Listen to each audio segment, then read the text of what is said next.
So for my project, I did GMOs, which are genetically modified organisms. GMO is a product of a lab process where the genes from one species are injected into the genes of another species. Where do we see GMOs? We see them mostly in food, more specifically processed food. So the current GM crops in the US would be soy, which have 94% crops, cotton, canola, sugar beets, corn, Hawaiian papaya, and zucchini and yellow squash.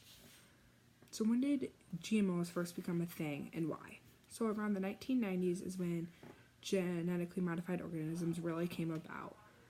The reason for it was for crop varieties. The breeders wanted certain traits. So an example of this would be like a blue rose. There is no blue genes in a rose, so they would take blue genes from a different organism and inject it into the rose, creating the blue rose. So the process of a GMO and getting the GMO regulated. So food processing is required for all foods to ensure that the food we are eating is safe. It also goes for animals as well. So there's a production process, then trade, then quality, and then most importantly, labeling. These are not all the steps. There's more than just that. But for a gist, those are the steps. Labeling, like I said, being a big part of it, it receives the most attention. The labels tell us what products are in the food that we are about to eat. So some regulatory agencies would be United States Department of Agricultural, Animal, and Plant Health, also known as USDA APHIS. They oversee the biotechnology products that could cause a risk to animals. They protect them from pests and diseases that could hurt them. Another one would be the U.S. Environmental Protection Agency, also known as EPA. This sets tolerant limits for pesticides on an animal food and human food. The Department of Health and Human Services Food and Drug Administration, also known as the FDA, they are responsible for checking the safety and proper labels on all food. Whether the foods created in the United States or traded in and imported in, they all have the same guides and standards. So why do we use GMOs? What are their purposes? We use them mostly for medicines and vaccines. That's a huge one. Before GMOs, medicines had to be taken from blood donors and animal parts. This raised the risk of disease. And there was also an unreliable supply of donors. You never know how many you would have at a time. They also help farmers with their crops.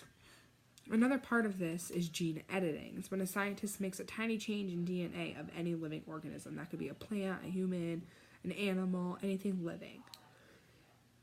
It takes place in both plants and animals. So, some risk levels. There's 3 main ones, and then there's an additional one along with it. So the first one's high risk, produced from a process that includes living things that are known to have GMOs and are readily available. These would be the canola, corn, cotton, papaya, soy, sugar beet, yellow summer squash, and potatoes. The next one is a low risk. It's not produced from a process that involves a living thing to be known to have GMOs, such as spinach, tomatoes, avocados. And there's non-risk. The item does not have to be from biological organisms, but is most likely to be influenced by GMOs. So then monitored risk is a new genetically engineered product. They are under close watch for the simple reason that they will most likely be widespread or because of known cases in the past that they were contaminated with GMOs, such as mustard, rice, apples, mushrooms, oranges, pineapple, and sugarcane. So who does GMOs affect? They affect farmers greatly, especially because GMO companies can sue farmers if their GMOs contaminate their crops, just even from the wind blowing them. They can still sue the farmer when it's not even the farmer's fault. It also has an effect on animals or insects.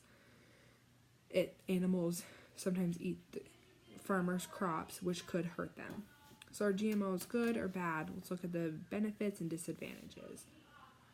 So there's benefits are lower cost, less soil erosion, less pesticide application. They're used to produce medicine and vaccines. They can increase shelf life, and it could possibly get rid of food allergies in specific situations. They also use less water, which is always a plus to save the environment. Some disadvantages of GMOs are they're not required on labels.